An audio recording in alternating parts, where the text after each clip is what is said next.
الحمد لله الحمد لله وكفى وسلام على عباده الذين اصطفى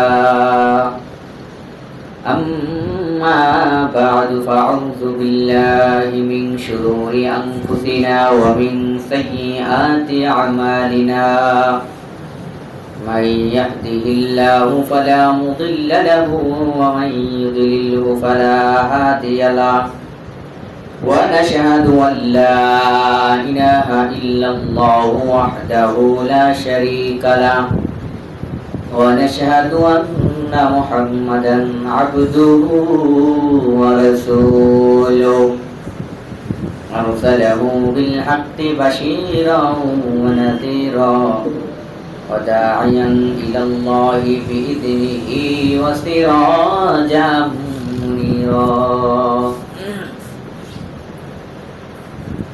أما بعد فإن خير الحديث كتاب الله وخير الهدي هدي محمد صلى الله عليه وسلم وشر الأمور محدثاتها وكل محدثة بدعة وكل بدعة ضلالة وكل ضلالة في النار أعوذ بالله من الشيطان الرجيم فبظلم من الذين هادوا حرمنا عليهم طيبات أحلت لهم وبصدهم عن سبيل الله كثيرا. الآخر الآية. عن عبد الله بن عمر عن النبي صلى الله عليه وسلم قال الظلم ظلمات يوم القيامة. اللهم صل على محمد وعلى آل محمد كما صليت على إبراهيم وعلى آل إبراهيم إنك حميد مجيد. اللهم بارك على محمد وعلى آل محمد كما باركت على إبراهيم وعلى آل إبراهيم إنك حميد مجيد. আলহামদুলিল্লাহ, সমস্ত প্রশংসা আল্লাহ সুবহানাহু ওয়া তাআলার দরবারে, যেই মহান রব আমাদেরকে আজকের এই পবিত্র জুমায় কবুল করেছেন, তারিগর মসজিদে আসার সুযোগ করে দিয়েছেন। তাই সেই মহান রবের দরবারে শুকরিয়া আদায় করি, সকলেই বলি আলহামদুলিল্লাহ। শত কোটি দুরূদ ও সালাম বর্ষিত হোক শেষ নবী জনাবে মুহাম্মদুর রাসূলুল্লাহ, সকলে বলি সাল্লাল্লাহু আলাইহি ওয়াসাল্লামের উপর। আরো শান্তির ধারা বর্ষিত হোক সাহাবায়ে কেরামদের উপর, যাদের রক্ত, জীবন, জান, মাল, ইজ্জতের বিনিময়ে আমরা এই ইসলাম আমাদের কাছ পর্যন্ত এসে পৌঁছেছি। আল্লাহ রাব্বুল আলামিন তাদেরকে উত্তম সাজা দান করুন, সকলে বলি আল্লাহুম্মা আমিন। সম্মানিত উপস্থিতি, আমরা গত জুমায় আলোচনা করতেছিলাম জুলুমের পরিণতি। গত জুমায় বলছিলাম যে জুলুম, যে ব্যক্তি জুলুম করে, অর্থাৎ মাজলুমের উপরে যেই ব্যক্তি জুলুম করে আর মাজলুম ব্যক্তি যদি দোয়া করে, তার দোয়া দেরি হলেও তার দোয়া আল্লাহ সুবহানাহু ওয়া তাআলা কবুল করে নেন। তো মহান রব্বুল আলামিন জালিমকে যেরকম শাস্তি দেন, ঠিক সেরকমই ভাবে মাজলুমকে আল্লাহ রব্বুল আলামিন সরাসরি সাহায্য করেন। এর মধ্যে দ্বিতীয় কোনো পথ বা পদবি নেই। কোন ব্যক্তি যদি মাজলুমের উপর জুলুম করে, তাহলে ওই জালিমকে আল্লাহ রাব্বুল আলামিন যেরকম করে কোনো হেদায়েত দেন না, ঠিক সেরকম ভাবে আল্লাহ সুবহানাহু ওয়া তাআলা ওই জালিমকে পাকড়াও করেন এবং যন্ত্রণাদায়ক শাস্তি প্রদান করেন। দুনিয়াতে আল্লাহ সুবহানাহু ওয়া তাআলা জালিমদেরকে যেরকম হেদায়েত দান করে না, তাদের তওবাও কবুল হয় না, ঠিক সেরকম ভাবেই কিয়ামতের ময়দানেও আল্লাহ সুবহানাহু ওয়া তাআলা এই জালিমদেরকে আল্লাহ রাব্বুল আলামিন যন্ত্রণাদায়ক কঠিন শাস্তি প্রদান করবে। সম্মানিত উপস্থিতি, আমরা গত জুমায় বলছিলাম আল্লাহ সুবহানাহু ওয়া তাআলা মাজলুমের বদদুআকে কবুল করে নেন। মাজলুমের দোয়াকে কবুল করে নেন। তাহলে আল্লাহ রাব্বুল আলামিন যে মাজলুমের দোয়াকে কবুল করে নিলেন, তাহলে অবশ্যই জালিমকে আল্লাহ রাব্বুল আলামিন শাস্তি প্রদান করবেন। এই সম্পর্কে রাসূলুল্লাহ সাল্লাল্লাহু আলাইহি ওয়াসাল্লামের ওসিয়ত থেকে বোঝা যায় যে মাজলুমের দোয়া কতটা ভয়ঙ্কর, মাজলুমের দোয়া কতটা ভয়ঙ্কর, আর তা থেকে বেঁচে থাকা কতটা জরুরি, তা এই হাদিস থেকে স্পষ্টভাবে বোঝা যায়। হাদিসটি বর্ণনা করছেন عن ابن عباس رضي الله تعالى عنه قال عباس رضي الله تعالى عنه বলেন قال رسول الله صلى الله عليه وسلم রাসূলুল্লাহ সাল্লাল্লাহু আলাইহি ওয়াসাল্লাম বলেছেন লিমুআয ইবনে জাবাল হিমানা বা'সাহু ইলাল ইয়ামান। রাসূলুল্লাহ সাল্লাল্লাহু আলাইহি ওয়াসাল্লাম যখন মুআয ইবনে জাবাল রাদিয়াল্লাহু আনহুকে ইয়ামানের শাসক নিয়োগ করে পাঠালেন, ওই সময় রাসূলুল্লাহ সাল্লাল্লাহু আলাইহি ওয়াসাল্লাম মুআয ইবনে জাবাল রাদিয়াল্লাহু তাআলা আনহুকে বললেন, কয়েকটা কথা বললেন। তার ভিতরে আল্লাহর নবী রাহমাতাল লিল আলামিন প্রথম দাবি বললেন, ইন্নাকা সাতাতি কওমান আহলা কিতাবিন ফাইদা জিতুহুম ফাদউহুম ইলা আন ইয়াশহাদু আন লা ইলাহা ইল্লাল্লাহ ওয়া আন্না মুহাম্মাদুর রাসূলুল্লাহ সাল্লাল্লাহু আলাইহি ওয়াসাল্লাম।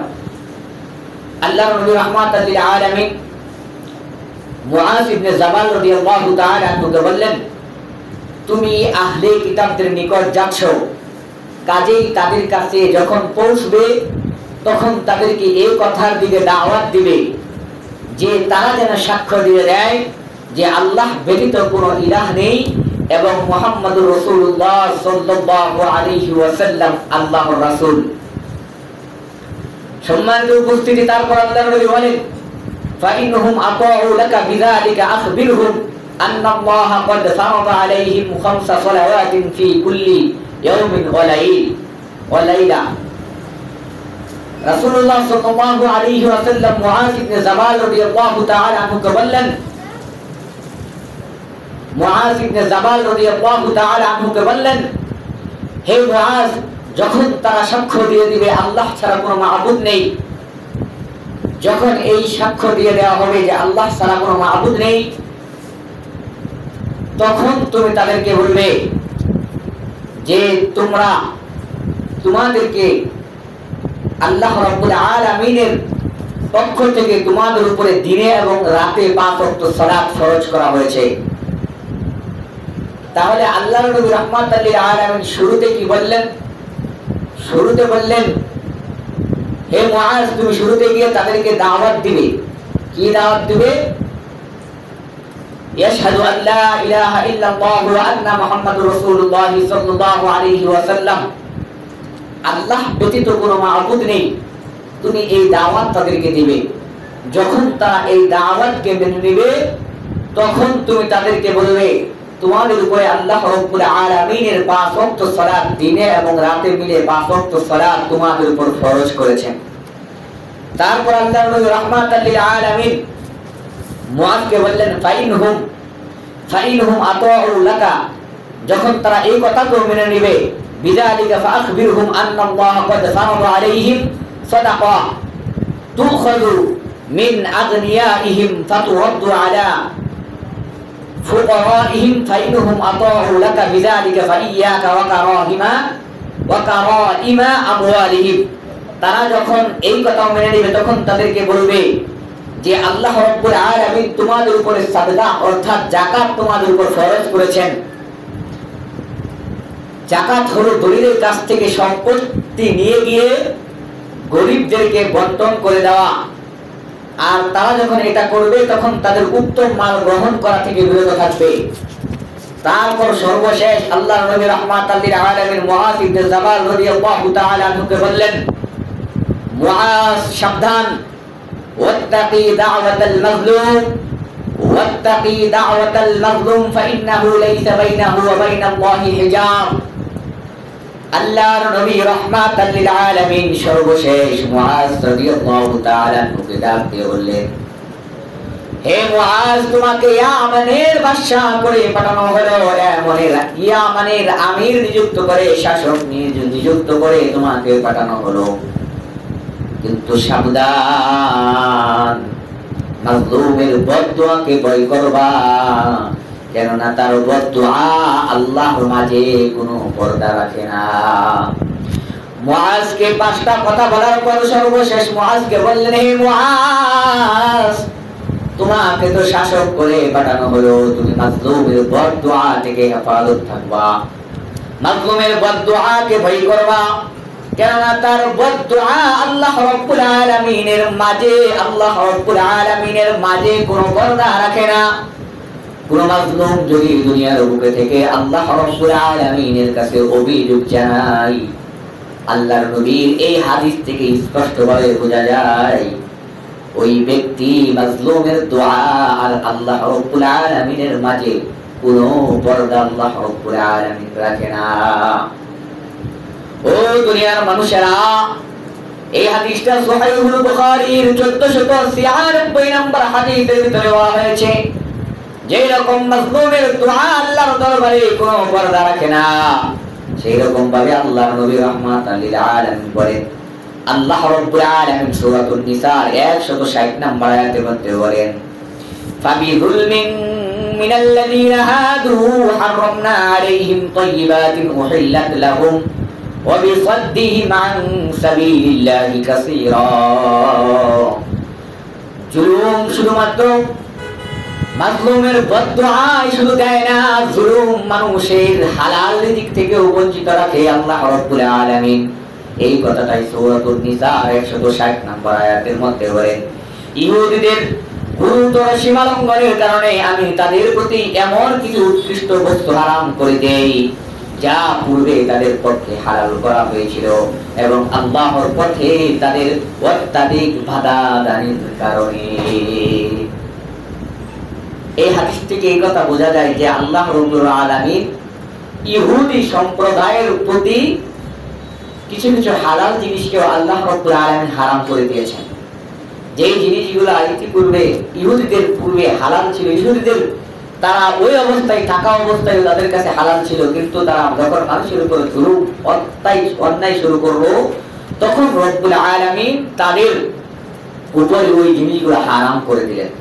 আল্লাহ রাব্বুল আলামিন এই কথাই বলছেন যে জুলুমের কারণে হালাল রিজিক থেকে বঞ্চিত হতে হয়, এই জন্য তোমরা জুলুম থেকে বেঁচে থাকবে। এখন যদি আমি আপনাদেরকে বলি যে এই জামানায়, এই যুগে জুলুমের কোনো অন্ত শেষ নেই, সব জায়গায় সর্ব অবস্থায়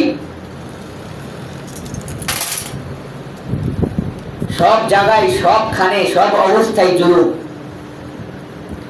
মা সন্তানের উপরে জুলুম করে, সন্তান মায়ের উপরে জুলুম করে, বাবা সন্তানের উপরে জুলুম করে, সন্তানও মায়ের উপরে জুলুম করে, মা এরকম করে সন্তানের উপরে জুলুম করে।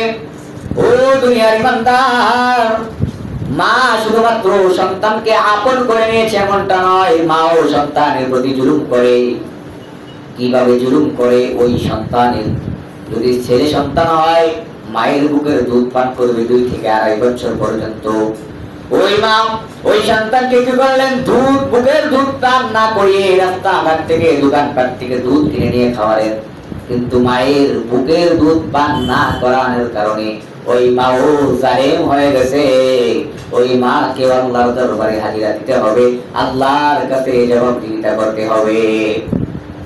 অন্যের হক নষ্ট করা যেরকম জুলুম, সন্তানের হক ছিল মায়ের বুকে দুধ পান করবে, কিন্তু মা যখন সন্তানকে দুধ দিল না, তখন ওই মা ওই সন্তানের প্রতি জুলুম করলো। ওই সন্তানের প্রতি জুলুম করার কারণে কিয়ামতের ময়দানে আল্লাহ রাব্বুল আলামিন ওই মাকে জালেমদের কাতারে দাঁড় করিয়ে দিবেন। শুধু তাই নয়, শিশু সন্তান যখন 8 মাস, 9 মাস, 10 মাস হয়ে যায় বা 1 বছর হয়ে যায়, শিশু সন্তানটা হাঁটতে পারে না, কিন্তু বাবা মিলে ওই শিশু সন্তানকে দাঁড় করিয়ে দিল হাঁটার জন্য। কিন্তু ওই সন্তান হাঁটতে গিয়ে মাঝে মধ্যে হুজুর খেয়ে ব্যথা পেয়ে যায়। ওই যে সন্তানটা হুজুর খেয়ে ব্যথা পেয়ে গেল, এইটা ওই সন্তানের প্রতি জুলুম করা হলো। কিয়ামতের ময়দানে ওই মাকে ওই বাবাকে কিয়ামতের ময়দানে জালিমদের কাতারে দাঁড়াতে হবে। এবং কি ওই সন্তান মাজলুম কিয়ামতের ময়দানে ওই মাকে আল্লাহর দরবারে জবাবদিহিতা করতে হবে। তাহলে শুধুমাত্র জুলুম অন্যকে মারধর করার নামে জুলুম নয়, জুলুম শুধুমাত্র অন্যের সম্পত্তি খেয়ে নেয় জুলুম নয়, জুলুম শুধুমাত্র দেশের সরকারি করে না, জুলুম শুধুমাত্র কোন নেতা কোন এমপি এরাই শুধু করে না, জুলুম মাও করে বাবাও করে সন্তানও করে। অতএব এই জুলুম কি এটা আমাদের আগে বুঝতে হবে এবং এই জুলুম থেকে বাঁচতে হবে। মাজলুমের বদদুআ থেকে বাঁচতে হবে। যদি মাজলুমের বদদুআ লেগে যায় কিয়ামতের ময়দানে জালিমদের কাতারে দাঁড়াতে হবে। আর জালিম কে ছিলেন? জালিম ছিলেন ফেরাউন, আবু জাহেল, কারুন, হামান, উবাই বিন খালদ। এরা ছিলেন জালেম। এই জালেমদের কাতারে দাঁড়াতে হবে। তাহলে এই মুসলমান হয়ে লাভ কি? আল্লাহ রাব্বুল আলামিন এই জন্যই বলেন তোমরা, আল্লাহর নবী এই জন্যই বলেন তোমরা মাজলুমের বদদুআকে ভয় করবা, কেননা তার বদদুআর মাঝে আল্লাহর মাঝে কোনো পার্থক্য থাকে না। তাহলে আমরা এই জিনিসটা তো স্পষ্ট বুঝলাম যে মা সন্তান যেরকম মায়ের প্রতি হকদার, ওই সন্তান মায়ের বুকের দুধ যদি পান করতে না পারে অথবা ইচ্ছাই যদি মা ওই সন্তানকে বুকের দুধ না পান করিয়ে দোকান থেকে দুধ কিনে এনে খাওয়ায়, তাহলে ওই মাও জালেম। কিয়ামতের ময়দানে ওই মাকেও আল্লাহর কাজ করে দাঁড়াতে হবে, জালেমদের কাতারে দাঁড়াতে হবে। অতএব মা বোনদেরকেও সতর্ক সাবধান থাকতে হবে। নিজের ফিটনেস ধরে রাখার জন্য সন্তানের হককে নষ্ট করা যাবে না। আল্লাহর নবী রাহমাতাল লিল আলামিন সহিহ বুখারীর 2447 নম্বর হাদিসের ভিতরে বলা আছে, হাদিসটা বর্ণনা করেন আন আব্দুল্লাহ ইবনে উমর আন নবী সাল্লাল্লাহু আলাইহি ওয়াসাল্লাম। আব্দুল্লাহ ইবনে উমর রাদিয়াল্লাহু তাআলা আনহু বলেন রাসূলুল্লাহ সাল্লাল্লাহু আলাইহি ওয়াসাল্লাম বলেছেন, قال الظلم ظلمات يوم القيامة। জুলুম যেই ব্যক্তি করলো ওই জালেমকে আল্লাহ রাব্বুল আলামিন দুনিয়াতে অপমান করবেন তো করবেন, কিন্তু কিয়ামতের ময়দানে ওই জালেমকে আল্লাহ রাব্বুল আলামিন অন্ধকার রূপ ধারণ করে কিয়ামতের ময়দানে তুলবেন। কিয়ামতের ময়দানে অন্ধকার হয়ে ওই জালেম লোকটা উঠবে। পৃথিবীর সমস্ত মানুষ দেখে দেখে বুঝবে এই লোকটা দুনিয়াতে জালেম ছিল, স্বৈরাচার ছিল, মানুষের উপরে জুলুম করে, মানুষের উপরে অন্যায় করেছে। দুনিয়ার সমস্ত মানুষ হযরত আদম আলাইহিস সালাম থেকে শুরু করে কিয়ামত পর্যন্ত সর্বশেষ লোকটা, এই এত মানুষের মধ্যে মানুষ বুঝতে পারবে এই লোকটা জালেম, দুনিয়ার বুকে এই লোকটা জুলুম করেছে। দুনিয়ার ভিতরে সবচেয়ে কঠিন পাপের মধ্যে পড়ে যায় জুলুম। তিন ব্যক্তির দোয়া আল্লাহ রাব্বুল আলামিন কখনো ফিরাইয়া দেয় না। তার মধ্যে এক নম্বরে আছে মাজলুম। মাজলুমের দোয়াকে আল্লাহ রাব্বুল আলামিন কখনো ফিরিয়ে দেয় না। দুই নম্বরে হলো বৃদ্ধ পিতামাতা। তিন নম্বরে হলো ওই ভাই সফররত অবস্থায় মুসাফির, ওই মুসাফিরের দোয়া আল্লাহ রাব্বুল আলামিন ফিরাইয়া দেয় না। এই তিন ব্যক্তির দোয়ার মাঝে কোনো পর্দা থাকে না। অতএব সন্তানদের যেরকম কর্তব্য মা বাবার প্রতি খেয়াল রাখা, মা বাবারও কর্তব্য সন্তানের অধিকার, সন্তানের হক যথাযথ আদায় করা। অন্যায়ভাবে মানুষের উপরে জুলুম করলে আল্লাহ রাব্বুল আলামিন কঠিন শাস্তি দান করেন। অন্যায়ভাবে মানুষের উপরে জুলুম করা কি সবচেয়ে বাংলাদেশের ভিতরে সবচেয়ে বেশি নির্যাতনের শিকার, জুলুমের শিকার কারা? আলেম উলামায়ে কেরাম। আলেম উলামায়ে কেরামদের মতো বিশেষ করে বাংলাদেশে এতটা নির্যাতিত কোন জাতি নেই। একজন খুনি আসামিকেও এতটা নির্যাতন, এতটা জুলুম করা হয় না যতটা আলেম উলামায়ে কেরামদেরকে করা হয়। সম্মানিত উপস্থিতি, আল্লাহ রাব্বুল আলামিন এই কথাই বলছেন, আল্লাহর নবী এই কথাই বলছেন, অন্যায়ভাবে মানুষের উপরে জুলুম করবা আর আল্লাহ রাব্বুল আলামিন তোমাকে ছেড়ে দিবেন এমনটা ভাবিও না। এই হাদিসটা বর্ণনা করেছেন হিসাব ইবনে হাকিম ইবনে হিজাম রাহিমাহুল্লাহ। তিনি বর্ণনা করেন, তিনি বলেন একবার সিরিয়ায় কয়েকজন মানুষ, হিশাম ইবনে হাকিম ইবনে হিজাম রাহিমাহুল্লাহ একবার সিরিয়ায় কয়েকজন মানুষের কাছ দিয়ে যাচ্ছিলেন। তাদের উত্তপ্ত সূর্যের সামনে রোদের ভিতরে বালুর ভিতরে মনে করেন দাঁড় করিয়ে দিয়ে তাদের মাথার উপরে গরম তেল ডালা হচ্ছিল। তিনি বললেন এটা কি? তারা বললেন যে এটা হলো তারা খাজনা আদায় করে না বিদায় তাদের উপরে এই জুলুম করা হচ্ছে, অথবা এদেরকে এই শাস্তি দেওয়া হচ্ছে। হিশাম ইবনে হাকিম ইবনে হিজাম রাহিমাহুল্লাহ বলেন, সাবধান, আমি রাসূলুল্লাহ সাল্লাল্লাহু আলাইহি ওয়াসাল্লামকে বলতে শুনেছি, ইয়াকুলু ইন্নাল্লাহা ইয়াযিবুল লাযীনা ইউযিবুনা ফিদ দুনিয়া। আল্লাহর নবী রাহমাতাল লিল আলামিন বলেন, আল্লাহ তাআলা সেসব লোকদের সাজা দিবেন যারা এই জগতে মানুষদেরকে অন্যায়ভাবে সাজা দেয়।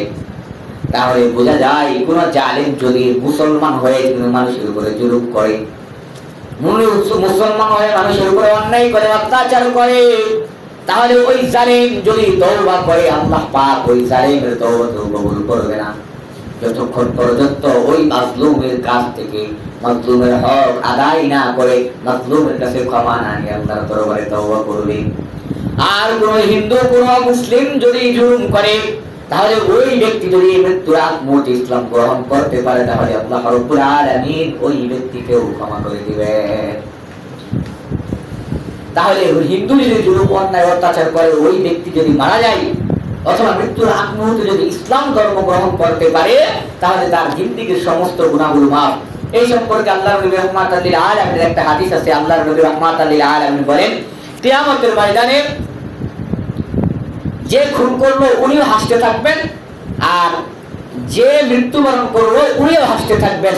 অর্থাৎ খুনি এবং যে খুন হলো উভয়ই কিয়ামতের ময়দানে একে অপরকে দেখে হাসতে থাকবেন, আর এদেরকে দেখে আল্লাহ রাব্বুল আলামিন হাসতে থাকবেন। তো আল্লাহর নবীকে জিজ্ঞাসা করা হলো, আল্লাহর নবী এটা কেমন করে সম্ভব? যাকে হত্যা করা হলো আর যে হত্যা করলো উভয়কে দেখে আল্লাহ রাব্বুল আলামিন হাসতে থাকবেন, এর মানে কি? আল্লাহর নবী রাহমাতুল লিল আলামিন বলেন, এর মানে হলো কিয়ামতের ময়দানে, যুদ্ধের ময়দানে যারা যুদ্ধ করেছে, জিহাদের ময়দানে গিয়েছে, ওই কাফের একজন মুমিন বান্দাকে হত্যা করলো, এই কাফের যুদ্ধের ময়দানে একজন মুমিন বান্দাকে হত্যা করলো, আর ওই মুমিন বান্দা যুদ্ধের ময়দানে শহীদ হয়ে গেল। শহীদ হয়ে যাওয়ার কারণে ওই মুমিন বান্দা জান্নাতবাসী হয়ে গেল। আর ওই কাফের যেহেতু ওই মুমিনকে হত্যা করলো, কিছুদিন পরে ওই কাফের যখন ইসলাম ধর্ম গ্রহণ করলো, তার জিন্দেগীর সমস্ত গুনাহকে ক্ষমা করে দেওয়া হলো।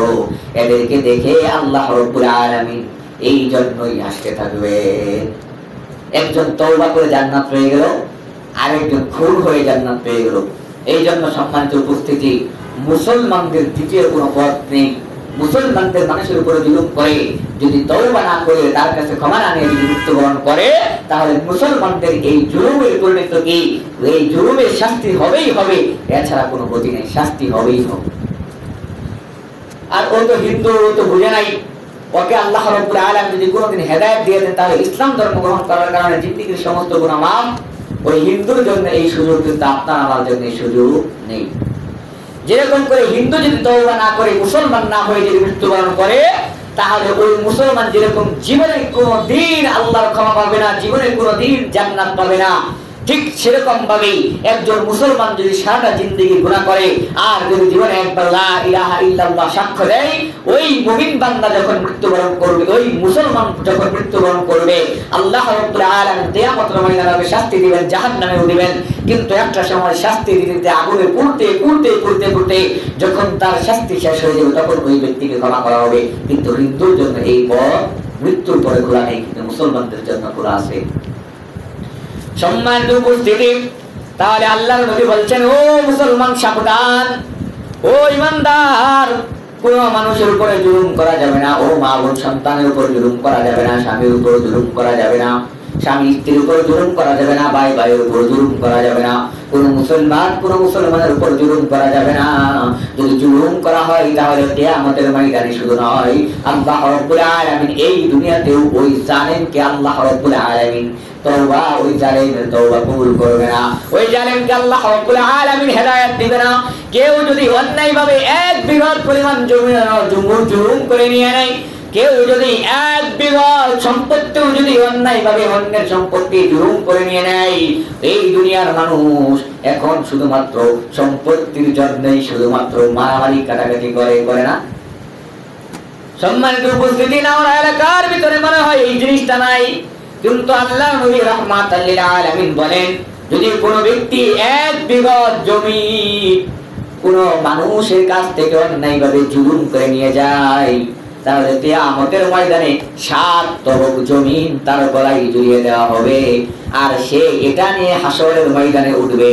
আর দুনিয়ার সমস্ত মানুষগুলা দেখবে, কাফের দেখবে, মুশরিক দেখবে, ইহুদি দেখবে, নাসারা দেখবে, খ্রিস্টান দেখবে, শুধু তাই নয়, আমার আপনার নবী বিশ্ব নবী রাহমাতাল লিল আলামিন তাকিয়ে হতাশ চিত্তে তাকিয়ে দেখবেন, এ তো আমার উম্মত, এ আমার উম্মত মানুষের উপরে জুলুম করেছে, 1 বিঘা সম্পদ দুনিয়ার বুকে মেরে খেয়েছে, তার গলার ভিতরে আল্লাহ রাব্বুল আলামিন দুনিয়ার 7 তরফ জমিন তার গলায় ঝুলিয়ে দিয়েছে।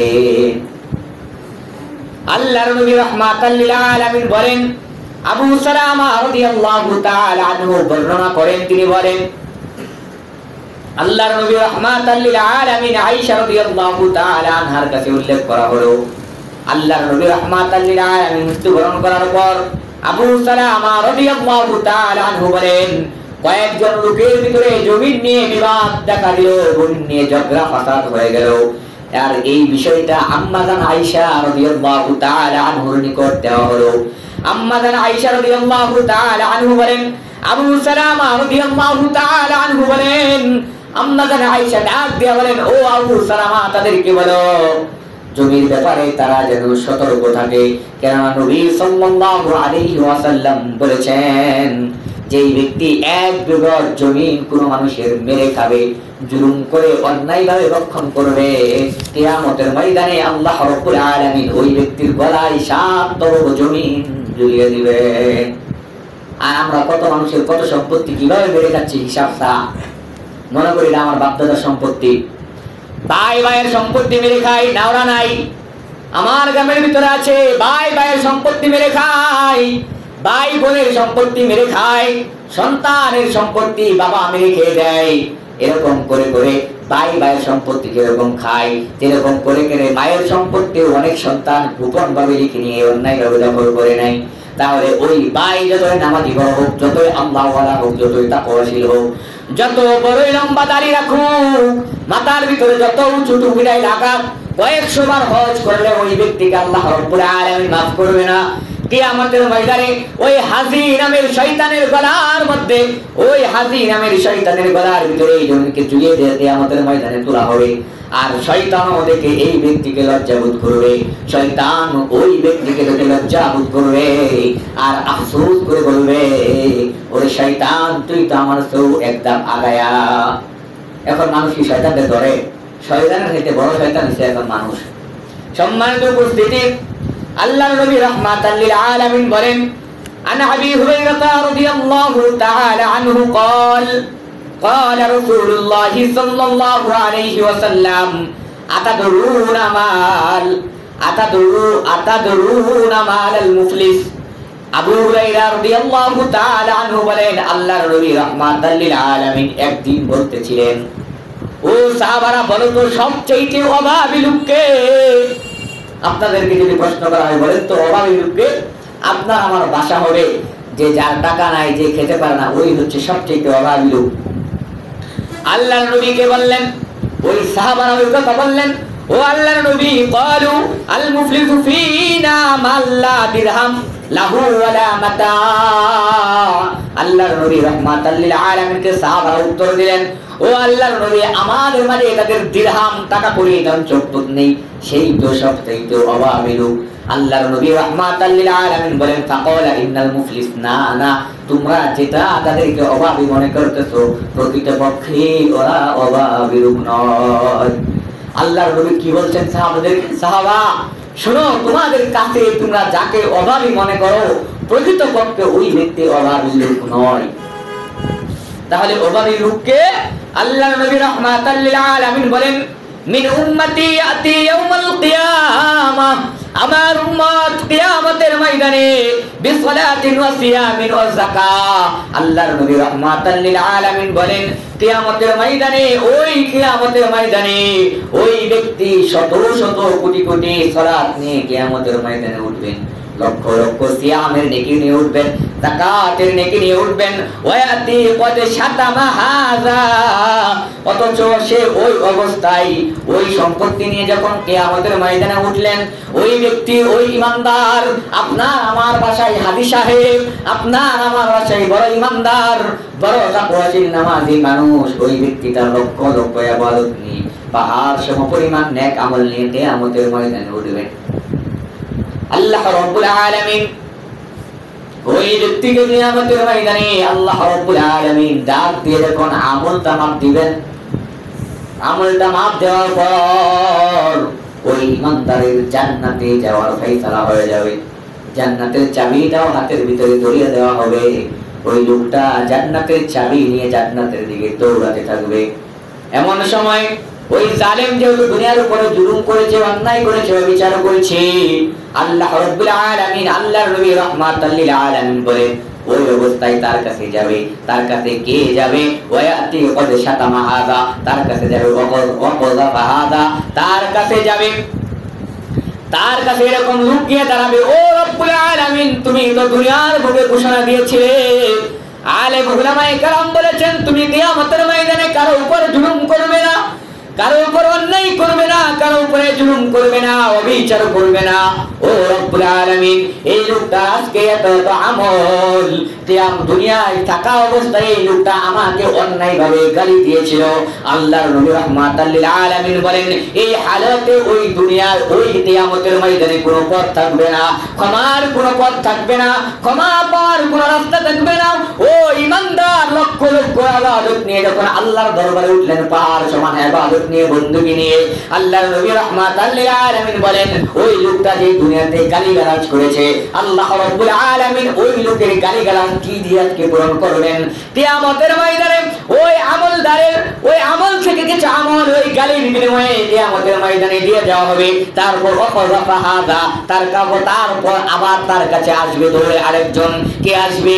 ওই ব্যক্তি আসবে, ওই ব্যক্তি যার বিপক্ষে অপবাদ দেওয়া হয়েছিল, ওই লোকটা অপবাদ দিয়েছিল, অথচ ওই ব্যক্তি কোনো অন্যায় করে নাই, কোনো দোষ করে নাই, কিন্তু ওই ব্যক্তির নামে অপবাদ দেওয়া হয়েছিল। ওই ব্যক্তি আল্লাহর কাছে বলবেন, ও রব্বুল আলামিন, দুনিয়াতে এই লোকটা আমাকে অপবাদ দিয়েছিল। আল্লাহর নবী রাহমাতাল লিল আলামিন বলেন, তখন তো আর কোনো রাস্তা থাকবে না, কোনো পথ খোলা থাকবে না। তখন ওই ইমানদারকে আল্লাহ ওই যে লোকটাকে অপবাদ দেওয়া হয়েছিল, ওই লোকটাকে ওর কাছ থেকে কিছু আমল নিয়ে দেওয়া হবে। ওই লোকটা চলে যাবে, আর তারপর আবার আসবে, ও আকালা মালা হাযা, আবার এসে বলবে, ও রব্বুল আলামিন, এই লোকটা তো দুনিয়াতে থাকা অবস্থায় আমার সম্পত্তি মেরে খেয়েছিল, এই লোকটা আমার হক মেরে খেয়েছিল। সে বাবা হতে পারে, সে ভাই হতে পারে, সে মা হতে পারে, সে সন্তান হতে পারে, যে কেউ হতে পারে। কিয়ামতের ময়দানে আল্লাহর কাছে বলবেন, ও রব্বুল আলামিন, এই লোকটা আমার হক মেরে খেয়েছে। আল্লাহ রব্বুল আলামিন বলবেন, ওই তোর আমল থেকে দিয়ে দে, এই বালের বিনিময়ে ওই লোকটাকে ওই আমল থেকে নিয়ে দেওয়া হবে।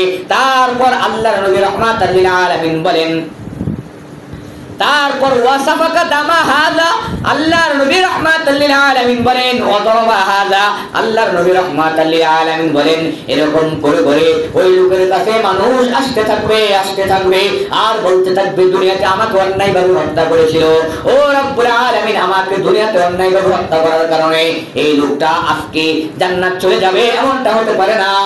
তুমি তো কিয়ামতের ময়দানে বলেছিলে দুনিয়াতে থাকা অবস্থায় কোনো বেইনসাফি করা হবে না, কোনো মানুষের উপরে জুলুম করা হবে না, অন্যায় করা হবে না, কিয়ামতের ময়দানে সঠিক বিচার করা হবে।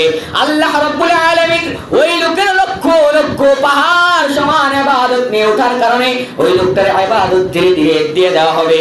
আল্লাহর নবী রাহমাতাল লিল আলামিন বলেন, এরকম করে করে যখন ওই ব্যক্তির সম্পদ কেটে দেওয়া হবে, তখন ওই ব্যক্তির সম্পত্তি শেষ হয়ে যাবে, ওই ব্যক্তির আমলগুলো শেষ হয়ে যাবে। ওই ব্যক্তির আমল শেষ হয়ে যাওয়ার কারণে তারপরেও কিছু সংখ্যক মানুষ আসতে থাকবে, এইরকম করে করে মানুষের কাছে আসতে থাকবে, আল্লাহর কাছে নালিশ দিতে থাকবে, ও রব্বুল আলামিন দুনিয়াতে আমাকে কষ্ট দিয়েছে, আমাকে গালি দিয়েছে, আমার সত্য বলার ভিতরে বাধা দিয়েছে, আমাকে হক বলতে দেয় নাই, নামাজ পড়তে দেয় নাই, নামাজ পড়ার জন্য রাস্তা দেয় নাই, আমাকে ওযু করার জন্য পানি দেয় নাই, এরকম করে করে আল্লাহর কাছে নালিশ দিতে থাকবে। আল্লাহ রব্বুল আলামিন যখন দেখবেন এই বান্দার যত নেকি ছিল সমস্ত নেকিগুলো শেষ হয়ে গেছে, কিন্তু ওই ব্যক্তি আল্লাহর কাছে নালিশ দেওয়ার কারণে ওই ব্যক্তির গুনার একটা অংশ ওই ব্যক্তিকে ওই নেককার লক্ষ কোটি ইবাদত নিয়ে উঠলো, ওই নেককার বান্দার আমলনামায় এই ব্যক্তির পক্ষ থেকে কিছু গুনাহ চাপিয়ে দেওয়া হবে, ওই লোকটা চলে যাবে। আল্লাহর নবী রাহমাতাল লিল আলামিন বলেন, এক পর্যায়ে ওই লোকটাকে জাহান্নামের মধ্যে নিক্ষেপ করা হবে। আল্লাহর নবী রাহমাতাল লিল আলামিন বলেন, এই লোকটাই হলো পৃথিবীর বুকে তোমাদের ভাষায় তোমরা যাদেরকে মিসকিন বলো, এই লোকটাই হলো সবচেয়ে বড় মিসকিন। কিয়ামতের ময়দানে যে এত এত ইবাদত নিয়ে ওঠার পরেও জান্নাত পাবে না। আমাদের ভিতরে মনে হয় এরকম জুলুমকারী নাই, আছে? সম্মানিত উপস্থিতি, কত ভাই যে কত ভাইয়ের সম্পত্তি মেরে খাচ্ছে, এক বিগত সম্পত্তি লোক সামলাতে পারে না, আর এরা জান্নাতে যাওয়ার আশা করে। সম্মানিত উপস্থিতি, এরকম আমি দেখেছি যে ভাইয়ের সম্পত্তি ভাই দখল করে খেয়ে নিল, বাবার সম্পত্তি বাবাও কি করলেন, যেই সন্তানের ক্ষমতা বেশি, জোর বেশি, ওই সন্তানকে কিছু সম্পত্তি বেশি দিলেন। বাবা অন্য সন্তানের উপর জুলুম করলেন না, কিয়ামতের ময়দানে আর কি শাস্তি হবে না? সম্মানিত উপস্থিতি, অতএব দুনিয়ায়, দুই দিনের দুনিয়ায় আপনার এত চাহিদা কিসে? এত সম্পত্তি কি জন্ম লাগে? এত সম্পত্তি আপনার প্রয়োজন আছে? আল্লাহ যদি আজকে আপনাকে মিসকিন বানিয়ে দেয়, আল্লাহ যদি আপনাকে আজকে মিসকিন বানিয়ে দেয়, ফকির বানিয়ে দেয়, আর ফকির কোনোদিন জান্নাত যেতে পারবে না। আমাদের দেশে যেই তরিকার ফকির, এই ফকিররা জান্নাত পাবে না।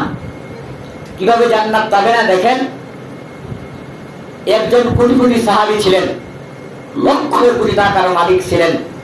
ওই সাহাবী হঠাৎ করে আল্লাহর নবী রাহমাতাল লিল আলামিনের দরবারে বসে আছেন। হঠাৎ করে আল্লাহর নবী রাহমাতাল লিল আলামিন ওই সাহাবাকে ডাক দিয়ে বলেন, ও আব্দুল্লাহ, তোমাকে একটা প্রশ্ন করি। এই প্রশ্ন আল্লাহর নবী করেন, ও আব্দুল্লাহ, তোমার তো আজকে লক্ষ লক্ষ কোটি কোটি টাকার সম্পত্তি, কিন্তু যদি তোমার সম্পত্তি এক সময় ধ্বংস হয়ে যায়, তখন তুমি আব্দুল্লাহ কি করবা? আব্দুল্লাহ সাহাবা, এই সাহাবী নেককার আল্লাহওয়ালা সাহাবী, ওই ব্যক্তিটা চিন্তা করলেন, আল্লাহর নবীর মুখ থেকে যখন এই কথাটা বাহির হয়েছে, আল্লাহর নবী রাহমাতাল লিল আলামিনের জবান থেকে এই কথা যেহেতু বাহির হয়েছে, আল্লাহর নবী এই কথা এমনিতে বলে নাই।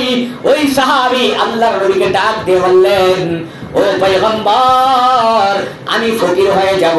এই কথা সাহাবী বলে নাই। সাহাবী আল্লাহর নবীকে ডাক দিয়ে বলেন, ও পয়গম্বর, আমি যখন ফকির হয়ে যাব, তখন কি আমি মানুষের কাছ থেকে চেয়ে খেতে পারবো? আর যদি আমাদের দেশের কোটিপতিকে বলা হয় যে আল্লাহ তো ফকির বানিয়ে দেয়, দেখবেন দুই চারটা আগে লাগিয়ে দিছে যে আমার এত এত সম্পত্তি কি নষ্ট হয়ে যাওয়ার কথা, কেন নষ্ট হইব? আমাদের দেশে এরকম মানুষ আছে না? মনে করেন যে আল্লাহ ওর সম্পত্তি কিছুই করতে পারবে না। তো আর আব্দুল্লাহ রাদিয়াল্লাহু তাআলা আনহু আল্লাহর নবী খালি বলছেন যে যদি করে কিন্তু ফকির হয়ে যাও। আর উনি কতটা বিবেকবান সাহাবী ছিলেন, উনি উত্তর দিচ্ছেন, আমাদের দেশে হলে বড়টা কি বোধই, আমি কেমনে ফকির হইলাম? আর ওই সাহাবী বলছেন, এই কথা বলে নাই, ওই সাহাবী বলছেন যেহেতু আল্লাহর নবী বলছেন অবশ্যই আমি ফকির হয়ে যেতে পারি, এই জন্য উনি বলছেন, ও পয়গম্বর, আমি কি মানুষের কাছ থেকে চেয়ে খেতে পারবো? আল্লাহর নবী রাহমাতাল লিল আলামিন ডাক দিয়ে বলেন, হ্যাঁ, তুমি মানুষের কাছে চেয়ে খেতে পারবা। কিভাবে তুমি চেয়ে খেতে পারবা? কিভাবে তুমি চেয়ে খেতে পারবা? শোনো, তোমার একদিনের খরচ, অর্থাৎ তুমি যদি সকালে মানুষের কাছে চাও, সকালে মানুষের কাছে যদি হাত পাতো, আর সন্ধ্যা পর্যন্ত অর্থাৎ সারা রাত, অর্থাৎ একদিনের খরচ পাওয়া ব্যতীত দ্বিতীয় কোন দিরহাম এক পয়সা তুমি অন্যের কাছ থেকে নিতে পারবা না।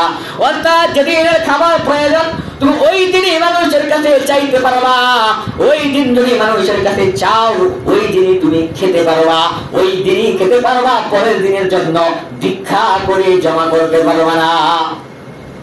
ওই সাহাবা আল্লাহর নবীকে ডাক দিয়ে বলেন, ও পয়গম্বর, আল্লাহর নবী আবার বললেন, শুধুমাত্র তোমার সম্পত্তি ধ্বংস হয়ে যাবে আর তুমি ফকির হয়ে যাবা এমনটা নয়, তুমি সাথে সাথে অন্ধ হয়ে যাবা।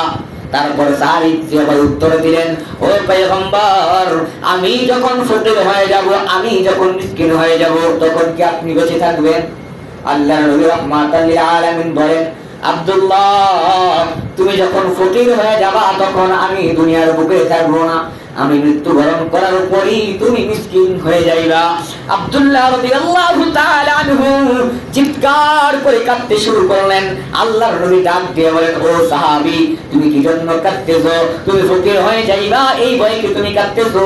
বলছেন, না না, আল্লাহর সম্পত্তি আল্লাহ নিয়ে নেবেন, এতে আমার কোনো হাত নাই, আমার কোনো দাবি নাই, আমার কোনো কিছু বলারও নাই, কিন্তু আমি এই জন্য কাঁদতেছি, আপনি যে আমাকে বললেন এইভাবে ভিক্ষা করার জন্য, আমাকে যে বললেন মানুষের কাছে এইভাবে হাত পাতার জন্য, আপনি যদি ওই অবস্থায় জীবদ্দশায় থাকতেন তাহলে আপনি আপনার এই আব্দুল্লাহকে দেখতেন, আপনি যেইভাবে বলেছেন এর বিন্দু পরিমাণও এদিক সেদিক আপনার আব্দুল্লাহ করবে না। কিছুদিন পর আব্দুল্লাহ রাদিয়াল্লাহু তাআলা আনহু ভিখারি হয়ে গেলেন। আল্লাহর নবী দুনিয়ার মায়া ত্যাগ করে চলে গেলেন। এমন সময় চৌরাস্তার মোড়ে এই আব্দুল্লাহ ভিক্ষা করতে বসলেন, মানুষের কাছে হাত পাততে বসলেন, হাত পাততেছিলেন, আর উনি মানুষের কাছে এইভাবে চাইতেছিলেন, কে আছো এমন আব্দুল্লাহকে কিছু টাকা ভিক্ষা দিবে। যে আব্দুল্লাহর আল্লাহর নবী রাহমাতাল লিল আলামিনের জীবদ্দশায়, আল্লাহর নবীর জীবদ্দশায়, আল্লাহর নবী জীবিত থাকা অবস্থায় কোটি কোটি টাকার সম্পত্তি ছিল, কিন্তু আজকে আব্দুল্লাহ ফকির হয়ে গেছে। কে আছো? আব্দুল্লাহকে আল্লাহর জন্য, আল্লাহর সন্তুষ্টির জন্য, কিয়ামতের ময়দানে উত্তম প্রতিদান পাওয়ার জন্য কিছু টাকা দান করবা। আব্দুল্লাহ রাদিয়াল্লাহু তাআলা আনহুর একদিন চলার জন্য শুধুমাত্র 3টা দিরহামের প্রয়োজন হয়। আব্দুল্লাহ রাদিয়াল্লাহু তাআলা আনহু এরকম করে ভিক্ষা করতে করতে 2টা দিরহাম অর্জন করে নিলেন। 3 নম্বর দিরহামের সময় হাত পাততেছিলেন, এমন সময় হযরত উসমান অথবা হযরত আবু বকর, হযরত উমর রাদিয়াল্লাহু তাআলা আনহু এই রাস্তা দিয়ে যাচ্ছিলেন। এমন সময় অন্ধ সাহাবী হাত বাড়িয়ে বলছেন, কে আছো আল্লাহর বান্দা, কিয়ামতের ময়দানে উত্তম প্রতিদান পাওয়ার জন্য এরকম একজন সাহাবাকে ভিক্ষা দিবা, যেই সাহাবা আল্লাহর নবী জীবদ্দশায় লক্ষ লক্ষ কোটি কোটি টাকার মালিক ছিল। কে আছো এমন? আব্দুল্লাহ রাদিয়াল্লাহু তাআলা আনহুর হাতে 2টা টাকা দিয়ে ওই সাহাবী হযরত ওমর রাদিয়াল্লাহু তাআলা আনহু চলা শুরু করলেন। আব্দুল্লাহ রাদিয়াল্লাহু তাআলা আনহু অন্ধ সাহাবী টাকাটা হাতে নিয়ে গুনতেছিলেন, দেখেন 2 দিরহাম দিয়েছেন, তার তো প্রয়োজন মাত্র 3 দিরহাম, কিন্তু আগেই তার কাছে 2টা দিরহাম ছিল। আব্দুল্লাহ রাদিয়াল্লাহু তাআলা আনহু ডাক দিয়ে বলেন, ও আল্লাহর বান্দা, আমি আব্দুল্লাহ চোখ দিয়ে দেখি না, ও আল্লাহর বান্দা, কে আমাকে 2টা দিরহাম ভিক্ষা দিয়েছ? এদিকে আসো। ওমর রাদিয়াল্লাহু তাআলা আনহু আব্দুল্লাহর কাছে গিয়ে বলেন, কি ব্যাপার, কি হয়েছে? বলছে, 1টা টাকা তুমি ফেরত নিয়ে যাও। আব্দুল্লাহ তাকিয়ে দেখেন এই সেই সাহাবী, যেই সাহাবী আল্লাহর নবীর জীবদ্দশায় লক্ষ লক্ষ কোটি কোটি টাকার সম্পত্তির মালিক ছিলেন। উমর রাদিয়াল্লাহু তাআলা আনহু বলেন, রেখে দাও, আগামী কালের জন্য রেখে দাও। ওই সাহাবী উমরকে বললেন, ও উমর, আল্লাহর নবী আমাকে বলেছিলেন তোমার যতটুকু প্রয়োজন এর 1 পয়সাও তুমি বেশি নিতে পারবা না, যেদিন যতটুকু লাগে সেই দিন ততটুকুই তুমি ভিক্ষা করবা, পরের দিনের জন্য জমাও করতে পারবা না, তাহলে তোমার এই 1 দিরহাম বেশি দিয়ে আমি কি করব? আর আমাদের দেশে হলি কি, আমাদের দেশে ফকির আরো বেশি বড়। তাহলে আমি বলতেছিলাম ফকিররা জান্নাতে যাবে না, কি জন্য যাবে না? কেননা ফকিররা এই পদ্ধতির ভিতরে নাই, ফকিররা এখন ব্যবসার মধ্যে আছে। তাহলে আমি বলছিলাম আল্লাহর নবী রাহমাতাল লিল আলামিন জালিমদের ব্যাপারে সতর্ক করে বলছেন, মুআজকে ডাক দিয়ে বলছেন, মুআজ তুমি জালিমের, তুমি মাজলুমের দোয়া বদদোয়া থেকে তুমি হেফাজত থাকবে, মাজলুমের বদদোয়া থেকে সাবধান থাকবে। আল্লাহ রাব্বুল আলামিন সূরাতুন নাহালের 85 নম্বর আয়াতের ভিতরে বলেন, ওয়া ইযা রাআইতাল্লাযীনা যালামুল আযাবা ফালা ইউখাফফাফু আনহুম ওয়ালা হুম ইনযারুন। আল্লাহ রাব্বুল আলামিন ডাক দিয়ে বলেন, ও দুনিয়ার মানুষেরা, আর যারা জুলুম করে, মানুষের উপরে জুলুম করে, তাদের উপরে আযাব দেখবে, তোমরা তাদের উপরে আযাব দেখবে, তখন তাদের উপর থেকে তা শিথিল করা হবে না, বিন্দু পরিমাণও কম বেশি করা হবে না, এবং কি তাদেরকে কোনো অবকাশও দেওয়া হবে না। অবকাশ কি? অর্থাৎ কোনো আশাও দেওয়া হবে না যে তোমাদের আযাব থেকে কিছুটা শিথিল করা হবে অথবা কিছুটা কমানো হবে। যেরকম আল্লাহর নবীর চাচা আবু তালেবের আযাব, পৃথিবীর যত মানুষ আছেন, যত অন্যায়কারী আছেন, সবচেয়ে কম শাস্তি আল্লাহর নবী রাহমাতাল লিল আলামিনের চাচা আবু তালেবকে দেওয়া হবে। তারপরে আবু তালেবের মাথার মগজ টকবক করে ফুটতে থাকবে। তাহলে যে জুলুম করলো তার উপর কিরকম শাস্তি হবে চিন্তা করে দেখেন। সম্মানিত উপস্থিতি, জুলুম মানুষের উপরে শুধুমাত্র অন্যের সম্পত্তি খাইলেন, এর নামে কি জুলুম? সাক্ষ্য গোপন করলেন, অথবা আপনি জানেন যে এই লোকটা নির্দোষ, আপনাকে সাক্ষ্য হিসেবে তৈরি করা হলো, অথবা আপনাকে বলা হলো যে আপনি এর বিষয়ে একটু সাক্ষ্য দিয়েন। আপনি তো জানেন যে আমি এই দোষটা করি নাই, আপনি নিজে উপস্থিত ছিলেন, আপনি কি করেন একটু সাক্ষ্য দিয়েন, তাহলে আমি এই ধরেন এই ঝামেলা থেকে অথবা এই ফাসাদ থেকে মুক্তি পেয়ে যাব। তো আপনি জানেন সত্যি এই লোকটা কোনো অন্যায় করে নাই, কোনো জুলুম করে নাই, কিন্তু আপনি তারপরেও এই লোকের পক্ষে সাক্ষী না দিয়ে, সাক্ষী দিলেন না, অথবা সাক্ষী দিতেও গেলেন না, অথবা সাক্ষী গোপন করলেন, অর্থাৎ আপনি বললেন জানেন, তারপর বললেন কি জানি না। এই বিষয়ে আল্লাহ রাব্বুল আলামিন সূরা বাকারার 283 নম্বর আয়াতে বলেন, ওয়ালা তাকতুমুশ শাহাদা ওয়া মান ইয়াকতুমহা ফাইন্নাহু আযিমুন কলবু। তোমরা সাক্ষ্য গোপন করো না, যে কেউ তা গোপন করবে তার অন্তর পাপ পূর্ণ হবে। কোন ব্যক্তি যদি কোন সাক্ষীকে গোপন করে, আপনি যদি সাক্ষীকে গোপন করে একজন নিরপরাধ মানুষ, আপনি জানেন যে আমি সাক্ষী দিলে এই নিরপরাধ মানুষটা মুক্তি পায়, কিন্তু তারপরে আপনি সাক্ষী দিলেন না, ওই অবস্থায় ওই নিরপরাধ মানুষটা শাস্তি ভোগ করলো, তাহলে আপনার অন্তরকে পাপ দ্বারা পরিপূর্ণ করে দিবেন। এটা কার কথা? আল্লাহর নবীর কথা? আল্লাহর নবীর কথা নয়, বরং স্বয়ং আল্লাহ সুবহানাহু ওয়া তাআলা বলছেন যে তোমরা সাক্ষীকে কখনো গোপন করো না। আর আমাদের ভিতরে টাকা দিয়ে সাক্ষী কিনা যায় না? যেরকম করে ইতিপূর্বে দেখছি, সামনেও হয়তো বা দেখা লাগবে, যে সাক্ষী দিতেছে উনিও জানে না আসামির খবর, আসামিকে জীবনে কোনোদিন চোখে দেখে নাই, ওই ব্যক্তি আসামির বিপক্ষে গিয়ে সাক্ষী দিচ্ছে, অথচ জীবনে কোনোদিন সাক্ষাৎ হয় নাই। এরকম হয় নাই? আমাদের সমাজের ভিতরে সাক্ষী কিনা যায়, টাকা দিয়ে সাক্ষী পাওয়া যায়। তাহলে আপনি নিজেকে মুসলমান দাবি করলেন, আর আপনি জান্নাত পেয়ে যাবেন, আল্লাহর ক্ষমা পেয়ে যাবেন, এটা কেমন করে বলবেন? এর নামে জুলুম। আপনি ওই নিরপরাধ মানুষকে আপনি চরও দিলেন না, ধমকও দিলেন না, কিন্তু ওই নিরপরাধ মানুষের পক্ষে গিয়ে আপনি জানেন কিন্তু সত্য সাক্ষীকে গোপন করলেন, এই জন্য আপনি ওই নিরপরাধ মানুষের উপর জুলুম করলেন। এই জুলুমের কারণে কিয়ামতের ময়দানে আল্লাহর দরবারে আপনাকে দাঁড়াতে হবে, জালেমদের কাতারে আল্লাহর দরবারে আপনাকে দাঁড়াতে হবে। ফেরাউন, কারুন, হামান, উবাই বিন খালদ এদের কাতারে যদি আপনি সত্যকে গোপন করেছেন, তাহলে আপনাকে অবশ্যই সত্য যা তা বলতেই হবে। এখন দেখেন সত্য কি।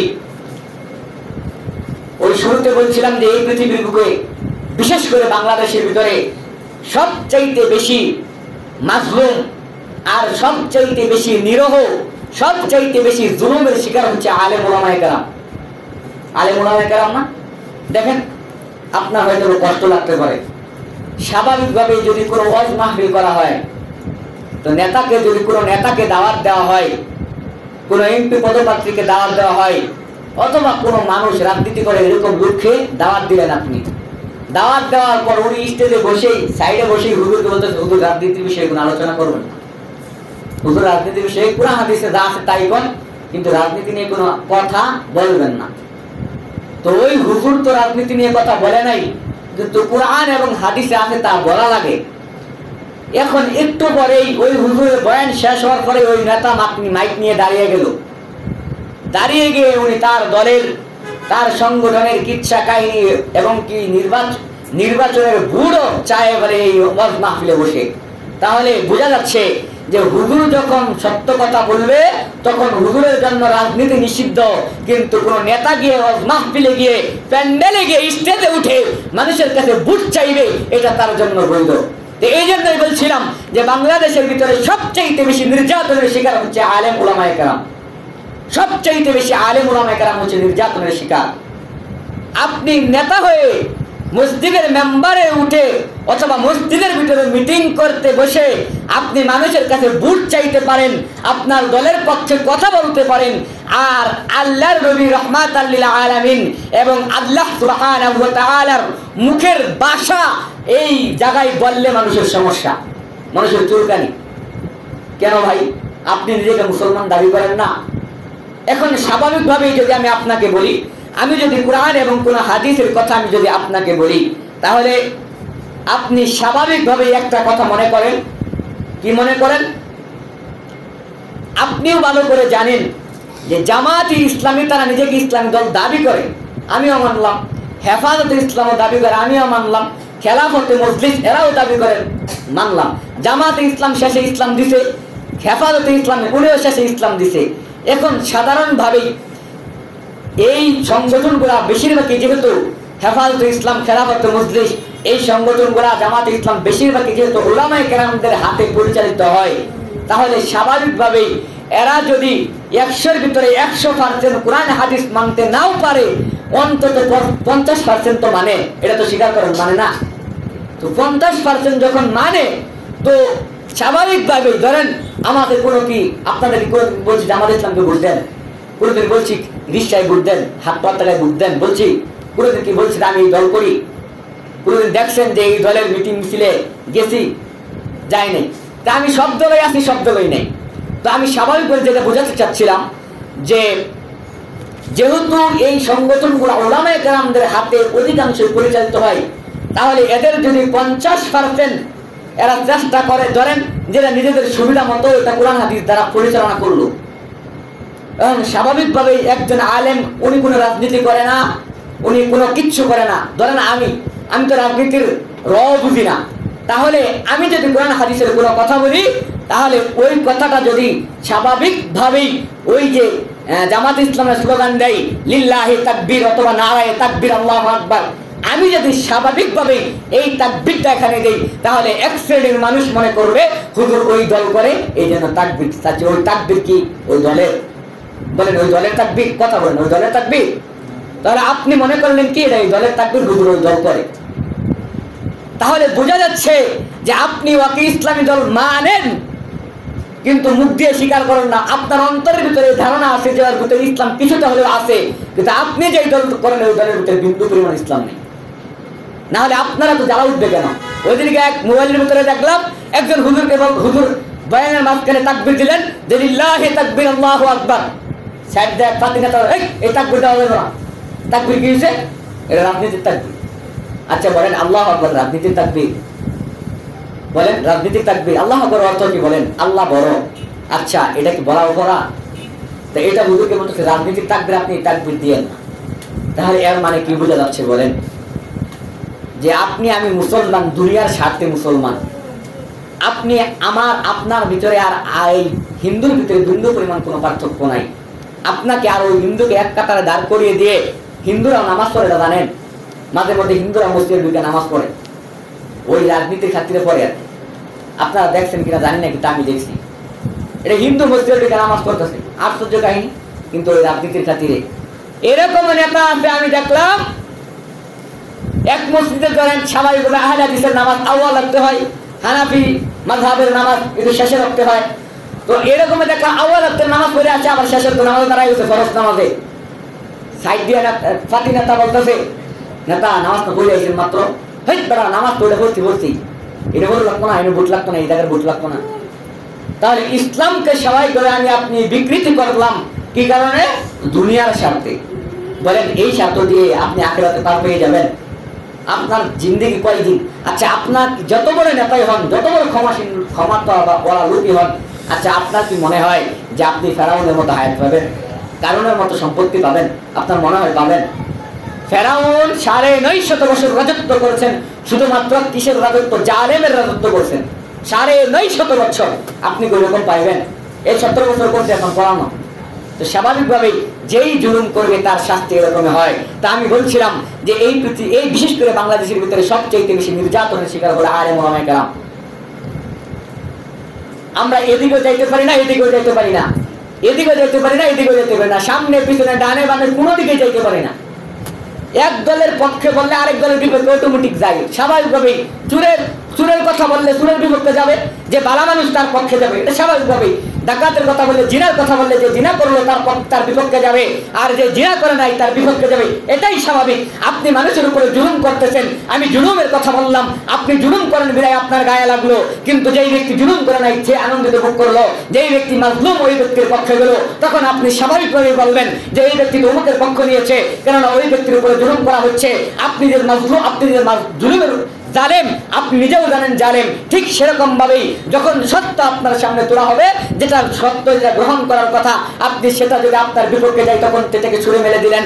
আপনার যদি সুদের কথা বলি তাহলে আপনি মনে করবেন হুজুরা আমাকে মনে হয় জানে আমি সুদ খাই, হুজুরা মনে হয় জানে এই জন্য আমাকেই বলতেছে সুদের কথা।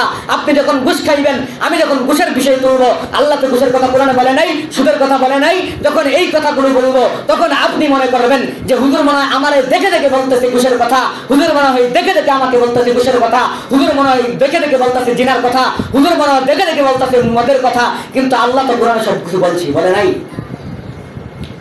আচ্ছা, হযরত ইমাম বুখারী রাহিমাহুল্লাহ ওনার হাদিস মুখস্থ ছিলেন, 6.5 লাখ হাদিসের হাফেজ ছিলেন ইমাম বুখারী।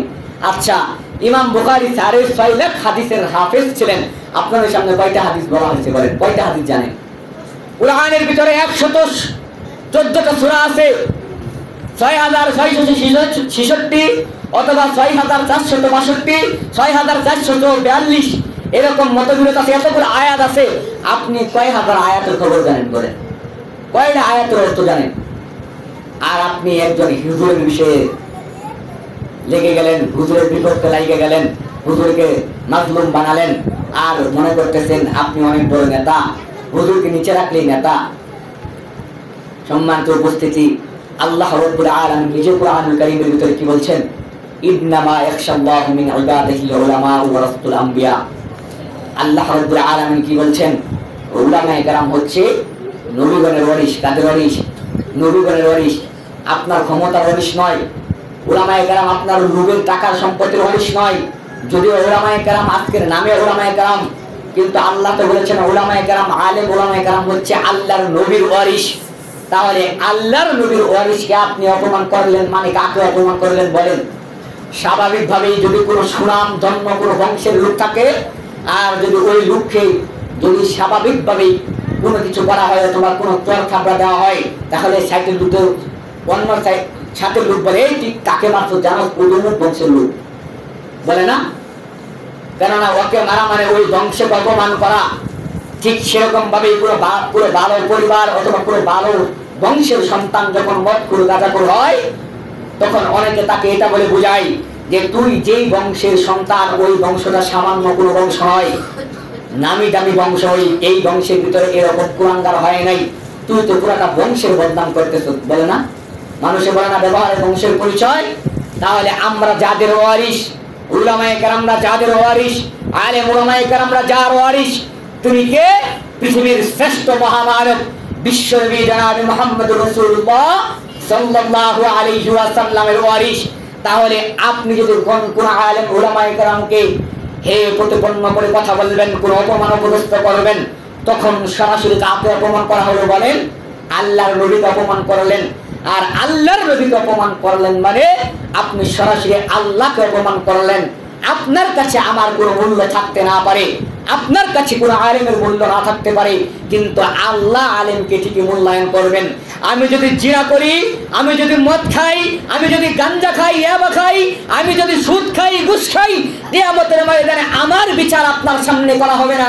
আপনি মনে করতেছেন যে হুজুর যদি হুজুর এত খারাপ, আপনি হুজুরের বিচার আপনি নিজে করার ক্ষমতা আপনার নাই। আমি যদি জিনা করে হই, আমি যদি সুদ করে হই, কিয়ামতের ময়দানে আপনি আমার বিচার দেখবেন না।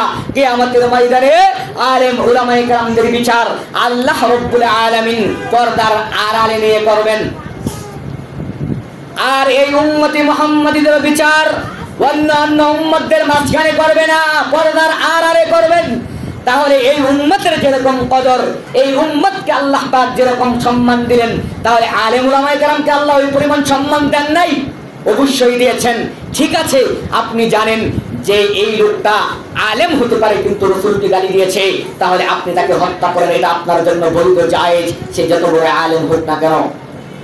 অথবা জানেন এই লোকটা স্পষ্টভাবে মুশরিক, ওকে হত্যা করেন, এটা আপনার জন্য জায়েজ, কিন্তু আলেম উলামায়ে কেরামের বিষয়ে কিচ্ছু জানেন না, আপনি তাকে অপমান অপদস্থ করলেন। এর মানে কি? আপনি কি বুঝেন? মমতাজের মতো বেশ্যা যদি বলতে পারে যে সিয়াসিত্তার 6টা কিতাব উনি কয়েকবার পড়েছেন, আর সাধারণ একজন আলেম বুকে হাত দিয়ে বলতে পারে না যে আমি সিয়াসিত্তার 6টা কিতাব একবার পড়েছি। এই কথা কোন আলেম বুকে হাত দিয়ে সরাসরি বলতে পারে না। কোন আলেমের মুখ থেকে শুনছেন যে সিয়াসিত্তার 6টা কিতাব আমি পড়ছি? শুনছেন? সবগুলো শেষ করতে পারেছি? শুনছেন? কিন্তু মমতাজের মতো বেশ্যা কিন্তু ঠিকই বলে গিয়েছিল যে উনি কয়েকবার পড়েছেন, কয়েকবার। আপনার কি মনে হয়? সম্মানিত উপস্থিতি, তাহলে আমি আপনাকে এটাই বলতে চাচ্ছিলাম যে জুলুম কি জিনিস, আপনি জুলুম কার উপরে করেন? সবচাইতে বেশি মানুষ জুলুমের শিকার। 1 হলো উলামায়ে কেরাম, 2 হলো নারী, 3 হলো হত দরিদ্র মানুষ, অভাবী দুস্থ গরিব মানুষ। এই 3 শ্রেণীর মানুষ বিশেষ করে বাংলাদেশের ভিতরে সবচাইতে বেশি নির্যাতিত। তাহলে আমি আপনাকে বলছিলাম, আপনি যদি নিজেকে মুমিন দাবি করেন, আপনি যদি মুমিন দাবি করেন, তাহলে কিয়ামতের ময়দানে আপনাকে সাক্ষী দিতে হবে, এই ভয় আপনাকে করতে হবে। কিয়ামতের ময়দানে আল্লাহর কাছে জবাবদিহিতা করতে হবে, এই কথা আল্লাহর কাছে সাক্ষ্য দিতে হবে। এই চিন্তা যদি আপনি করেন, তাহলে অবশ্যই আপনাকে আল্লাহ রাব্বুল আলামিনের কাছে কৃতজ্ঞতা স্বীকার করতে হবে। আল্লাহকে বলতে হবে যে মহান রব্বুল আলামিন, এই দিন যতদিন মানুষের উপরে জুলুম করেছি, জীবনে কোনোদিন জুলুম করব না, জীবনে কোনোদিন মানুষের উপর অন্যায় অত্যাচার করব না। যেই ব্যক্তি জুলুম করে সে না রাতে আরামে ঘুমাতে পারে, সে না আরামে চলতে পারে। যখন কোনো ক্ষমতা কোনো দল যদি জুলুম করে, তাহলে অন্য দল আসলে সেরকম ওই দলের মানুষ বিলাই হয়ে যায়। ঠিক সেরকম ভাবেই যখন এই দলে জুলুম করবে, এই দলে যখন অন্য দল আসবে, তখন এই দলকেও বিড়ালের মতো হয়ে যেতে হবে। সম্মানিত উপস্থিতি, অতএব আমি আপনাকে বলছিলাম যে আপনি জুলুম কার উপরে করছেন? আমি মানুষের উপরে জুলুম আপনি কিভাবে করছেন? আপনার আমার চোখের ভাষায়, আপনার আমার কথাই জুলুম হচ্ছে যে মানুষের সম্পদ মেরে খাওয়া। শুধুমাত্র এর ভিতরে জুলুম সীমাবদ্ধ নয়, বরং জুলুমের অনেক অনেক প্রকার আছে। জুলুম কি? আপনি জুলুম আমার উপরে করেন, কিভাবে করেন? আমি যদি কোনো হক কথা আমি আপনার সামনে বলি, কোরআন এবং হাদিসের কথা যদি আপনার সামনে উপস্থাপন করি, কিন্তু সেই কথাটা আপনার বিপক্ষে গেল, আপনি কি করলেন? আপনার মনকে খুশি করার জন্য আপনি বাধা দিলেন। আপনি বাধা দিলেন মানে আমার উপরে আপনি জুলুম করলেন। আপনি ওই মা ওই সন্তানের উপর জুলুম করলো, যেই মা তার বুকের দুধ তার সন্তানকে খাওয়ালো না, ওই সন্তানের হক ওই মা নষ্ট করলো। ওই বাবা ওই সন্তানের উপর জুলুম করলো, যেই বাবা ওই সন্তানকে জোর করে হাঁটা চলাতে শেখাতে গেল, আর ওই সন্তান বারবার ব্যথা পাচ্ছিল, এই জন্য ওই বাবাও জানেন। সম্মানিত উপস্থিতি, শুধু জুলুম এটা নয়, জুলুম হলো এই, আপনি জানেন একজন ইমানদার মানুষ, এই লোকটা মসজিদে যাবে, নামাজরত অবস্থায় নামাজ পড়তে যাবে, এই লোকটা যখন নামাজ পড়তে যাবে আপনি ওর রাস্তাকে আটকিয়ে দিলেন, অথবা রাস্তাটাকে সংকুচ করলেন, অথবা ধরলাম আপনি রাস্তা ছাড়লেন, কিন্তু ছাদের সাইড দিয়ে আপনি পানি রাস্তায় ছেড়ে দিলেন। আর ওই বৃষ্টি হালতে ওই ইমানদার মানুষ যখন মসজিদের ভিতরে আসতে যাচ্ছিল, আপনার ছাদের পানি যখন ওই মানুষের গায়ে পড়ছিল, রাস্তায় পড়ছিল, ওই মুমিন বান্দার কষ্ট হচ্ছিল। এর মানে আপনি নিজেও জানেন, অতএব আপনাকে আল্লাহর কাছে জবাবদিহিতা করতে হবে। সম্মানিত উপস্থিতি, আমি যদি বলি ঢাকা শহরের অধিকাংশ বাসাবাড়ির মালিকগুলো জানেন, ঢাকা শহরের অধিকাংশ বাসাবাড়ির মালিকগুলো জানেন, কেন করে না। এক হলে তারা রাস্তা দেয় সামান্য 2 হাত 3 হাত, না তারপরে 7 থেকে 5 দিয়ে দেয়, 7 থেকে 5 দিয়ে দেয়। যখন বৃষ্টি পড়ে ছাদের পানি সরাসরি রাস্তায় পড়ে, একজন মানুষ চলাফেরা করতে বড্ড কষ্ট হয়। আপনি যে এটা করলেন, আপনার সম্পত্তি আমি বুঝলাম, কিন্তু আপনি মানুষের উপরে জুলুম করলেন, এইটার জন্য আপনি জালেম। এর জন্য আল্লাহর কাছে আপনার জবাবদিহিতা করতে হবে। আপনি জালেম শুধুমাত্র অন্য সম্পত্তি লুটে খাওয়া এর নাম নয়। জালেম শুধুমাত্র আপনি অন্যকে মারধর করলেন এর নাম শুধু জালেম নয়। জালেম অনেক ভাবে হতে হয়, জালেম অনেক প্রকার জালেমের সম্মানিত উপস্থিতি। আপনাকে যখন ঘর করবেন, আপনার টাকা এত টাকা দিয়ে 200-300 কোটি টাকা দিয়ে আপনি ঘর, বিশাল ঘর করতে পারেন, 1-1.5 কোটি 2 কোটি দিয়ে একতলা 2 তলা ঘর করতে পারেন, তাহলে আপনি ওই ঘরে ওই ছাদের পানির লাইন আপনি এই 1000 টাকা খরচ করে মাটি পর্যন্ত 5 দিয়ে লাইনের পানি দিতে পারেন না। আর আপনি নিজেকে মুসলমান দাবি করতেছেন আর মনে মনে চিন্তা করতেছেন যে আমি জান্নাত পেয়ে যাব। জান্নাত কি হাতের মোয়া যে জান্নাত আল্লাহ আপনার মুখের ভিতরে মিলে দিবে, আপনি ক্যাশ ধরলেন আর জান্নাতে ঢুকে যাবেন? সম্মানিত উপস্থিতি, আমি আপনাকে সাবধান করছি, আমি আপনার দিনী ভাই, আমি আপনার মুসলিম ভাই, আল মুসলিম আকুল মুসলিম। আল্লাহ রাব্বুল আলামিন যেরকম কুরআনুল কারীমের ভিতরে বলেছেন, ইয়া আইয়ুহাল্লাযীনা আমানু কু আনফুসাকুম ওয়া আহলিকুম নারা, একজন মুমিন সে নিজে জাহান্নামের আগুন থেকে বেঁচে যাবে আর একে আল্লাহ পাক ছেড়ে দিবেন এমনটা নয়, বরং আমাকেও নিজে জাহান্নামের আগুন থেকে বাঁচতে হবে, আমার পরিবারকেও বাঁচাতে হবে, আমার সমাজ, আমার রাষ্ট্র, আমার দেশ, আমার মুসলমান ভাইকেও বাঁচাতে হবে। আর আপনি আল্লাহর নবী বলছেন আল মুসলিম আকুল মুসলিম, এই পৃথিবীর এক প্রান্তে যদি একজন মুসলমান থাকে আর যদি আরেক প্রান্তে আরেকজন মুসলমান থাকে, তাহলে উভয় হচ্ছে মুসলমান ভাই ভাই। অতএব আপনি আমার দ্বীনি ভাই, আপনি আমার মুসলমান ভাই। আমি যদি আপনাকে এত কথা বলি, আপনি যদি জান্নাতে চলে যান, তাহলে এর দ্বারা আমার কোনো বড় উপকার হবে না। আপনি যদি জাহান্নামে চলে যান, এর দ্বারা আমারও কোনো বড় ক্ষতি হবে না। আপনি যদি কি করেন, আপনি যদি আল্লাহর পথে থেকে, দ্বীনের পথে থেকে আপনার অর্থ সম্পদ আপনি আমাকে দান করে দিবেন না। আপনি যদি লক্ষ কোটি টাকার মালিক হয়ে যান, আমার বিন্দু পরিমাণ কোনো লাভ নাই। আপনি যদি রাস্তার ভিখারি হয়ে যান, তারপর আমার কোনো ক্ষতি নাই। তাহলে আমি আপনাকে কি জন্য বারবার সতর্ক করি? এই জন্যই সতর্ক করি, নিজের রাস্তাকে পরিষ্কার করি। কিয়ামতের ময়দানে ঠিকই দাঁড়িয়ে আল্লাহর দরবারে বলবেন, আল্লাহ মসজিদের ইমাম সাহেব এই কথাগুলো আমাদের সামনে উপস্থাপন করেনি, আল্লাহ মসজিদের ইমাম সাহেব এই কথাগুলো আমাদেরকে বলেনি, আমাদেরকে সতর্ক করেনি। আপনি যদি এই কথা কিয়ামতের ময়দানে আল্লাহর সামনে বলতে না পারেন, এই জন্য আপনাকে এতটা কর্কশ ভাষায় বলা। সম্মানিত উপস্থিতি, আমি আপনাকে বলছিলাম, আশেপাশে অন্য সমাজে যেরকম গান বাজনা হয়, আমার সমাজে যখন গান বাজনা হবে, আমার চাকরি থাকুক বা না থাকুক, ওই গানের স্টেজে আমাকে দেখতে পাবেন। আমি সরাসরি গিয়ে সেখানে বাধা দিব। যদি আপনি না মানেন, তাহলে সেটা আপনার ব্যর্থতা, কিয়ামতের ময়দানে আপনাকে জবাবদিহিতা করতে হবে। কিন্তু অন্য সমাজের দায়িত্ব আমার নয়। আপনারা ইতিপূর্বে দেখেছেন যে 2 দিন ব্যাপী গান বাজনা বাজিয়ে আমাকে দিয়ে ওই বিয়ের অনুষ্ঠানে গানের প্যান্ডেলে বসিয়ে দোয়া করিয়ে নিয়েছে। অর্থাৎ ক্ষমতা আছে, অন্য সমাজের ক্ষমতা আছে বিধায় আমাকে দোয়া করিয়ে নিলেন আপনি, আর মনে করলেন এই দোয়ার ভিতরে আপনার কল্যাণ হয়ে যাবে।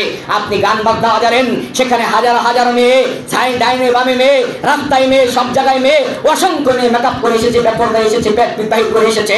আপনি সে জায়গায় আমাকে জোর করে নিলেন, আপনার ক্ষমতা দেখিয়ে আপনি নিয়ে দোয়া করালেন, আর মনে করলেন এটা আপনার জন্য আখিরাতের জন্য বড় কিছু হয়ে যাবে, আপনার ছেলে মেয়ের জন্য বিশাল কল্যাণ হয়ে যাবে। কখনো এই চিন্তা করিয়েন না। আল্লাহর দরবারে আপনাকে জবাবদিহিতা করতে হবে। এই যে আপনি করলেন, এর নাম জুলুম। আপনি আমার উপর জুলুম করলেন, আপনি আমার উপর অন্যায় অত্যাচার করলেন। আল্লাহর কাছে এর জবাবদিহিতা আপনাকে করতে হবে। মনে করছেন আমি যখন সেখানে গিয়েছিলাম, আমার আত্মাটা কেঁপে উঠেছিল। সম্মানিত উপস্থিতি, যেখানে আমি বিবাহের দাওয়াত পর্যন্ত খেতে যাই না, যে জায়গায় আমি সাধারণ বিবাহের দাওয়াত পর্যন্ত খেতে যাই না, গান বাজনা বাজুক বললেন না বাজুক, সেই জায়গায় আমাকে আপনি সেই গানের অনুষ্ঠানে নিয়ে এই গান সারা রাত সারা দিন গান বাজালেন, 2 দিন ব্যাপী গান বাজিয়ে সে জায়গায় নিয়ে আমাকে আপনি দোয়া করালেন, আপনার ক্ষমতা দেখালেন। আল্লাহর কাছে আপনাকে জবাবদিহিতা করতে হবে। সম্মানিত উপস্থিতি, আল্লাহ রাব্বুল আলামিন আমাকে আপনাকে বুঝার তৌফিক দান করুন। আল্লাহ রাব্বুল আলামিন আমাকে আপনাকে হেদায়েত দান করুন। সকলে বলে আল্লাহুম্মা আমিন। ওয়া আখিরু দাওয়ানা আনিল হামদুলিল্লাহি রাব্বিল আলামিন।